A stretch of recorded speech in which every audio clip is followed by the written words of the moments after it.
Après la respiration, après les respirations, nous allons voir le diaphragme, le muscle essentiel de notre respiration. C'est un muscle mince, large et musculo-tendineux.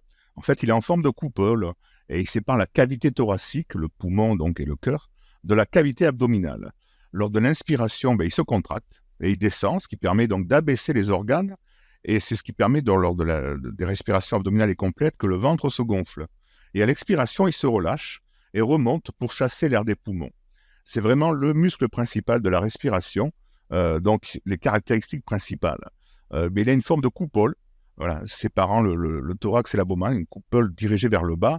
Les points d'insertion sont nombreux, sternum, les 6 dernières côtes et les premières vertèbres lombaires, ce qui donne donc aussi notre capacité à se tenir droit, une posture.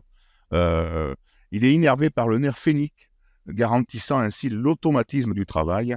Et vraiment, c'est le muscle clé de la mécanique respiratoire.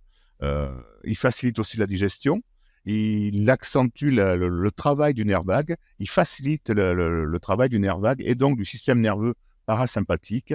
Et de même, de fait, il améliore la gestion du stress par son influence sur ce système parasympathique. Donc le diaphragme est un muscle clé qu'il faut entretenir, qu'il faut travailler. Et l'essentiel, si vous pouvez, le conseil pratique, c'est de travailler des respirations 2-3 minutes par jour au départ, puis ensuite d'augmenter, ou entre différentes phases de vos activités, de prendre quelques secondes pour respirer. Vous pouvez le faire en transport en commun, file d'attente entre 2 entretiens, après un appel téléphonique ou avant. Ça permet de se recentrer, ça permet de travailler sa gestion du stress et des émotions et de s'apaiser par un travail efficace du système parasympathique. Voilà. Très très belle journée à tous et à toutes. Au revoir.